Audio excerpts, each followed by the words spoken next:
조갑제 TV 시청자 여러분 안녕하십니까? 2023년 9월 17일 밤 9시 27분입니다.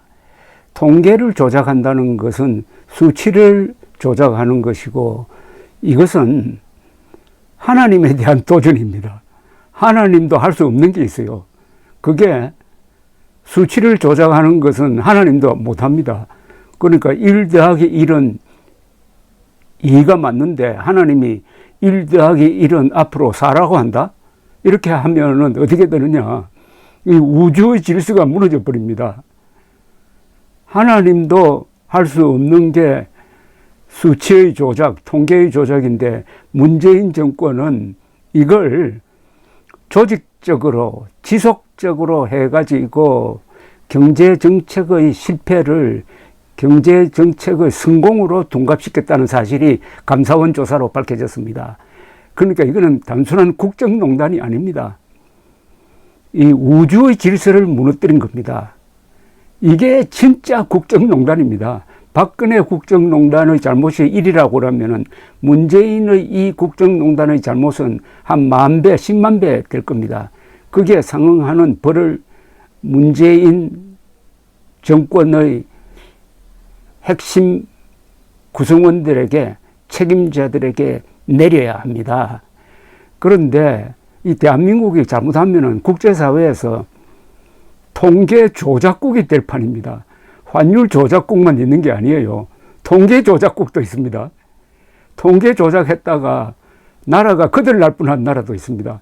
그리스, 아르헨티나 같은 나라입니다. 지금 통계를 믿을 수 없는 나라라고 하면은 그 나라는 국제사회에서 왕따가 되는 거죠. 문재인은 대한민국을 그런 존재로 만들었습니다. 북한의 통계를 누가 믿습니까? 북한에서 고열 환자가 몇백만 명 생겼다고 했는데 사망자는 70명이라고 발표를 했어요. 그게 뭡니까? 코로나가 틀림없는데 세계에서 가장 안전하게 코로나 사태를 통과를 했다. 이렇게 거짓말을 하고 있습니다. 중국의 코로나 통계를 누가 믿었습니까?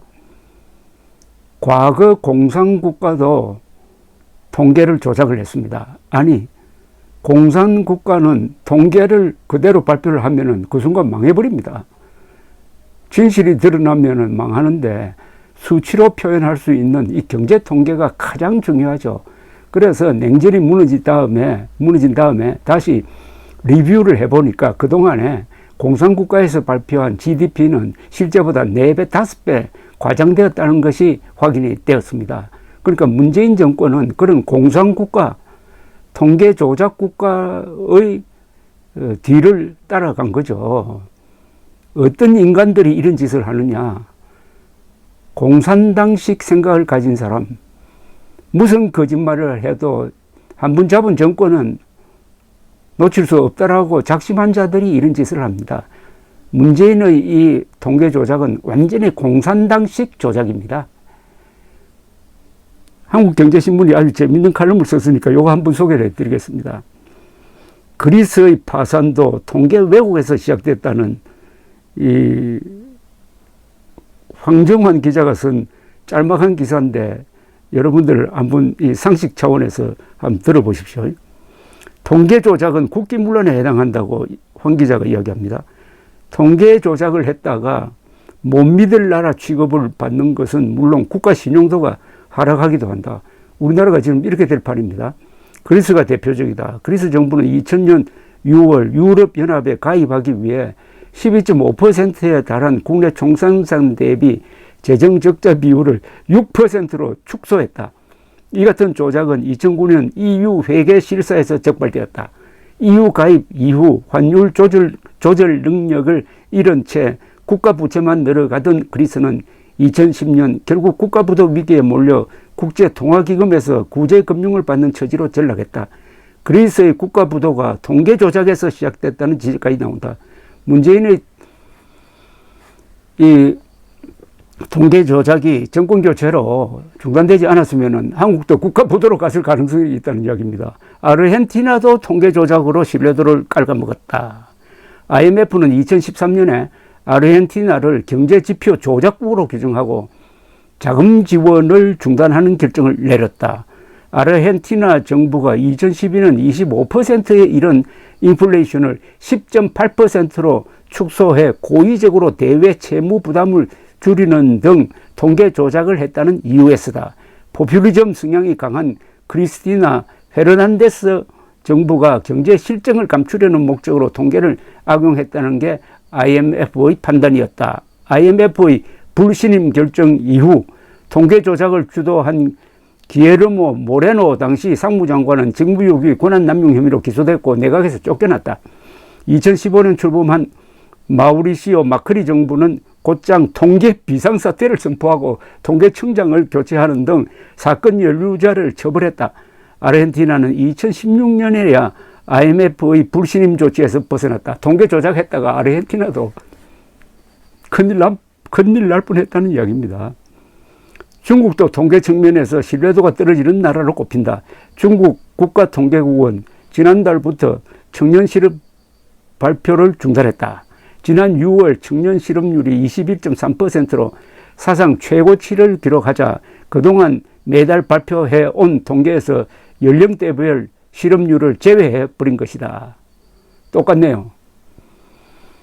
이 문재인의 통계 조작은 인간이 할 수 있는 가장 나쁜 짓입니다. 하나님도 할 수 없는 짓을 문재인이 했다 이겁니다. 지금 하나님이 아마 벼르고 있을 것입니다. 하늘을 환하게 했습니다. 이런 말이 있습니다. 비리법권천이란 말이 있습니다. 논리가 안 맞는 것은 논리에 지고 비리법. 아무리 논리가 맞아도 법에는 이길 수 없다. 근데 법도 법권, 권력 앞에서는 약해진다. 근데 그 권력은 하늘천. 하늘 앞에서 무력화된다. 이 하늘이 뭐겠습니까? 하늘이 바로 인간이 어떻게 할 수 없는 이 우주의 섭리입니다. 우주의 섭리는 거의 대부분이 수학적으로 표현이 됩니다. 상대성 이론이라든지 이런 거는 다 수학적 공식으로 표현이 됩니다. 그 수학 공식의 기본이 1 더하기 1은 2입니다. 2 곱하기 2는 4입니다. 8이 아니에요. 문재인은 이걸 부수려고 한 거죠. 그러니까 문재인은 하나님의 반역한 자입니다. 그러면 어떻게 되느냐? 천벌 받는 거죠. 감사합니다.